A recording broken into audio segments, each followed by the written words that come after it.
आजच्या धावपळीच्या युगात माणूस सतत बाहेरच्या जगाकडे पाहत आहे. दुसऱ्यांचं यश, त्यांची संपत्ती, समाज माध्यमांवरचं त्यांचं जीवन, त्यांचं सौंदर्य, त्यांची ओळख. आणि हे पाहता पाहता आपण स्वतःला विसरत चाललो आहोत. परंतु खरं यश, शांती आणि समाधान बाहेर नाही तर आपल्याच अंतर्मनात आहे. आपण आपली तुलना सतत इतरांशी करत राहतो. कुणी आपल्यापेक्षा जास्त यशस्वी, श्रीमंत किंवा प्रसिद्ध वाटतं. त्याचं आयुष्य पाहून आपण स्वतःवर नाराज होतो, निराश होतो. पण आपल्याला लक्षात ठेवायला हवं की प्रत्येकाचं जीवन वेगळं आहे आणि प्रत्येकाचं यश देखील वेगळ्या मार्गाने येतं. बाहेरच्या गोष्टी फक्त प्रेरणा देऊ शकतात, पण खरी प्रेरणा, दिशा आणि ऊर्जा आपल्या आत आहे. स्वतःवर लक्ष केंद्रित करा. याचा अर्थ असा नाही की इतरांपासून ताटातूट करा, तर याचा अर्थ असा की इतरांना पाहून स्वतःला मोजू नका. स्वतःकडे पाहून स्वतःची वाढ करा. आपण आपल्या मनाला, विचारांना, क्षमतेला, भावना आणि स्वप्नांना वेळ दिला पाहिजे.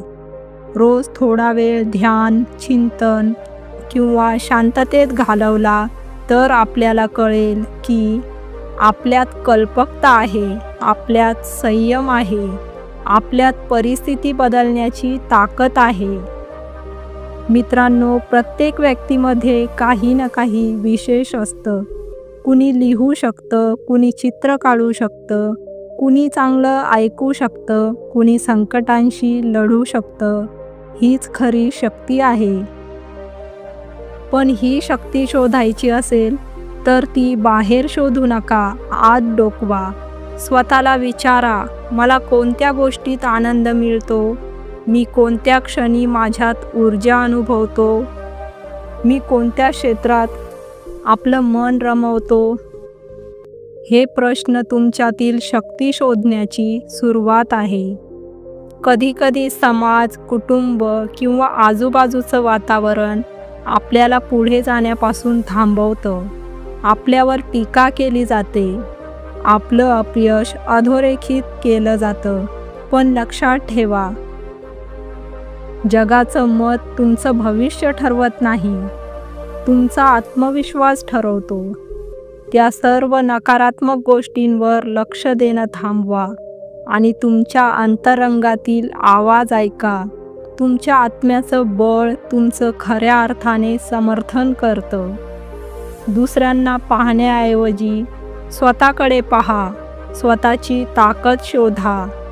स्वतःला जसे आहे तसे स्वीकारा. रोज स्वतःशी संवाद साधा. स्वतःवर विश्वास ठेवा, कारण तुमच्यातच शक्ती आहे. तुमचं भविष्य तुमच्या हातात आहे. जग बदलण्याआधी स्वतःकडे पहा, कारण जगातील सर्वात मोठा विजय तो स्वतःवर मिळवलेला विजय असतो. म्हणूनच मित्रांनो, स्वतःवर लक्ष केंद्रित करा, कारण खरी शक्ती तुमच्यातच आहे. आता वेळ आली आहे स्वतःवर लक्ष केंद्रित करण्याची. तुमचं आयुष्य, तुमचं यश आणि तुमचं समाधान या सर्वांचा केंद्रबिंदू तुम्हीच आहात. पण ते कसं हे आपण समजून घेऊया एका कथेच्या माध्यमातून. एक गाव होतं, निसर्गाच्या कुशीत वसलेलं. पण जितकं ते गाव सुंदर होतं तितकाच त्यात राहणारा आरव गोंधळलेला होता. तो अत्यंत साधा, नम्र आणि प्रामाणिक तरुण होता. परंतु त्याचं आत्मभान खूपच कमकुवत होतं. लोक त्याला दुर्बळ म्हणायचे. कुणी सांगितलं की तू हे करू शकत नाहीस तर आरव लगेच मान्य करायचा. तो स्वतःला कधीच महत्त्वाचं मानायचा नाही. रोज सकाळी तो आरशात स्वतःकडे पाहायचा आणि विचारायचा, मी खरंच कुणाच्याही कामाचा नाही का? एक दिवस गावात एक शांत, तेजस्वी आणि समाधानी भिक्षू आले. तेच भगवान गौतम बुद्ध होते. त्यांच्या चेहऱ्यावर विलक्षण शांतता होती. गावकरी त्यांच्या दर्शनासाठी आले. आरवही लाजत लाजत बुद्धांच्या पाया पडला आणि विचारलं,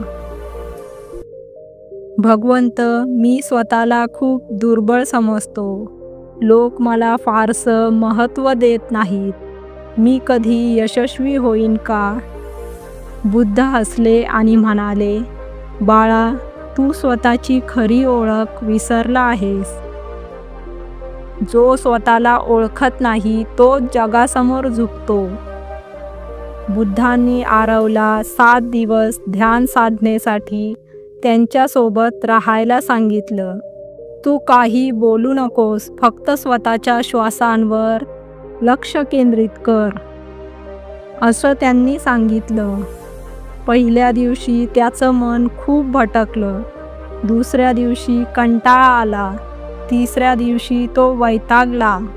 पण चौथ्या दिवशी त्याच्या मनातली गर्दी हळूहळू शांत व्हायला लागली. 7व्या दिवशी त्याला पहिल्यांदाच स्वतःच्या मनाची एक अलग भावना जाणवली. मी काही नाही ही भावना आता बदलत होती. मी काहीतरी आहे मध्ये.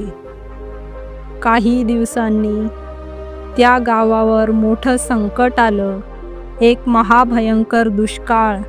पाणी नाही, अन्न नाही. गावचा सरपंच गाव सोडून पळून गेला. लोक घाबरले. तेव्हा आरव पुढे आला. लोक म्हणाले, तू काय करशील? पण आरव आता जुना नव्हता.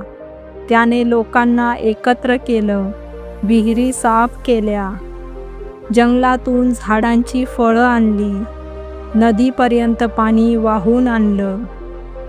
हळूहळू संपूर्ण गाव त्याच्यावर विसंबायला लागलं. संकट गेलं. गाव पुन्हा रुळावलं आणि आरव आता केवळ एक तरुण नव्हता, तो नेता झाला होता. बुद्ध पुन्हा गावात आले. आरव त्यांच्या पायांवर डोकं ठेवून म्हणाला, भगवंत, मला आता समजलं. माझ्या सर्वात मोठ्या शत्रूचा पराभव मी केलाय आणि तो म्हणजे माझा स्वतःविषयीचा संदेह. बुद्ध मंद हसले आणि म्हणाले, बाळा, तू आता शक्तिशाली झाला आहेस, कारण तू स्वतःला ओळखलं आहेस. आरवने आपल्या गावात एक ध्यान केंद्र सुरू केलं. तिथे तो मुलांना आणि तरुणांना एकच गोष्ट शिकवायचा, तुमची सर्वात मोठी ताकद तुमच्यातच आहे, कुठे बाहेर नाही.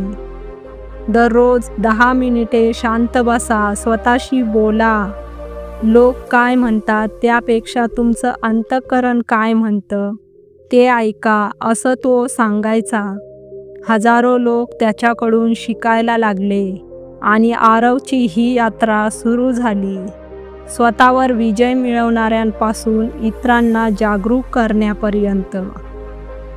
ही कथा आरवची असली तरी ती प्रत्येक आपल्यासारख्या व्यक्तींची आहे, जी समाजाच्या शंकांनी, उपेक्षेने किंवा अपयशाने थोडीशी हरवलेली आहे. परंतु लक्षात ठेवा, तुम्ही दुर्बळ नाही. तुम्ही फक्त स्वतःच्या शक्तीला विसरला आहात.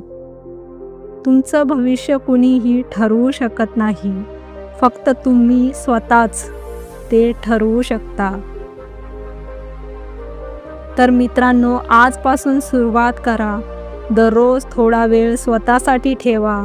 फोन दूर ठेवा, सोशल मीडिया बंद करा आणि स्वतःला एक प्रश्न विचारा, मी कोण आहे?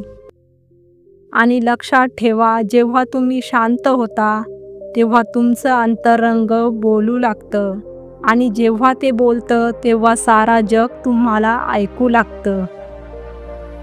मित्रांनो, आज आपल्या जीवनात बऱ्याच अडचणी, निराशा, अपयश आणि असमाधान असते.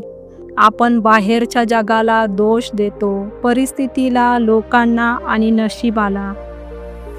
पण कधी थांबून स्वतःला विचारलंय का, माझ्यात काय बदल होऊ शकतो? मी स्वतःला बदलण्याची सुरुवात का करू नये? कारण खरं परिवर्तन जगात नाही, तर आपल्या मनात घडतं. मित्रांनो, बदलाची खरी सुरुवात ही स्वीकारातून होते. बदलाची पहिली पायरी म्हणजे स्वतःची स्वीकृती होय. स्वतःचे दोष, कमतरता, अपयश आणि चुका हे स्वीकारणं अत्यंत आवश्यक आहे. जेव्हा आपण स्वतःला न्याय न करता स्वीकारतो, तेव्हाच आपल्यास सुधारणा शक्य होते. स्वतःकडे प्रामाणिकपणे पाहिल्याशिवाय सुधारणा केवळ वरवरचीच राहते. स्वतःला बदलण्यासाठी स्वतःच्या चुकांकडे अपमान म्हणून न पाहता शिक्षक म्हणून पहा. प्रत्येक चूक आपल्याला काही ना काही शिकवते. कधी संयम, कधी निर्णय क्षमता, कधी स्वाभिमान, तर कधी नम्रता. आपण ज्या चुका टाळू शकतो त्या बदलण्यासाठी आपल्या आतमधील जाणीवा जागवणं गरजेचं आहे. म्हणूनच मित्रांनो, विचार बदला, जीवन हे आपोआपच बदलेल. त्यावरच आपलं वागणं आणि आयुष्य ठरतं. जर नकारात्मक विचार असतील तर नकारात्मक जीवन बनेल, आणि जर सकारात्मक विचार असतील तर बदलाची दिशा ही आपोआप मिळेल. त्यामुळे आपल्या दिवसाची सुरुवात सकारात्मक विचारांपासून करा.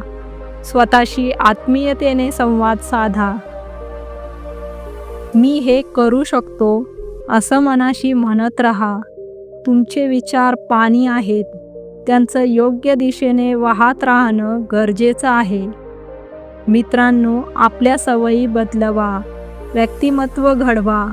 बदल हे केवळ विचारांपुरते नको, ते कृतीत दिसले पाहिजे. दररोजचे छोटे बदल तुमच्या मोठ्या परिवर्तनाचं बीज असतात. उदाहरणार्थ, दररोज थोडा वेळ वाचनासाठी काढा. शरीर आणि मनासाठी ध्यान, व्यायाम करा. नकारात्मक गोष्टींपासून अंतर ठेवा. सोशल मीडियावरचा वेळ कमी करा आणि स्वतःसाठी वेळ वाढवा. सवयी छोट्या असतात, पण त्यांचा परिणाम आयुष्यभर टिकतो. मित्रांनो, आपले ध्येय ठरवा, पण प्रवासात आनंद घेत राहा. स्वतःला बदलताना एक स्पष्ट ध्येय असणं महत्त्वाचं आहे. पण हे लक्षात ठेवा, ध्येयाकडे पोहोचण्याचा प्रवासही इतका सुंदर असतो. प्रत्येक दिवशी छोटे यश मिळवा, स्वतःचं कौतुक करा, आत्मबळ वाढवा. मित्रांनो, आपल्या अंतर्मनात शांती पेरा.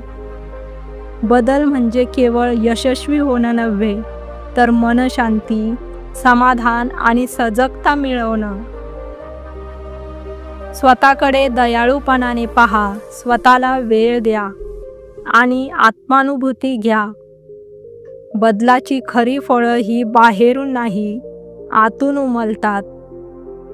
मित्रांनो, तुम्ही स्वतःला बदलू शकता, कारण तुमच्या आतमध्ये ती ताकद आहे. परिस्थिती बदलेलच असं नाही, पण तुम्ही बदललात तर परिस्थितीला सामोरं जाणं सोपं होईल. बदल ही एक प्रक्रिया आहे, चमत्कार नव्हे. आजपासून अगदी थोडक्यात का होईना स्वतःसाठी चालायला सुरुवात करा. आणि लक्षात ठेवा, तुमचा सर्वात मोठा शत्रू ही तुम्हीच आहात आणि सर्वात मोठा मित्रही. म्हणूनच मित्रांनो, हे तुम्हीच ठरवा की तुम्हाला स्वतःचं सर्वात मोठा शत्रू बनायचं की सर्वात मोठा मित्र. तर मित्रांनो, तुम्हाला ही कथा कशी वाटली? कमेंट सेक्शनमध्ये कमेंट करून आम्हाला नक्की सांगा.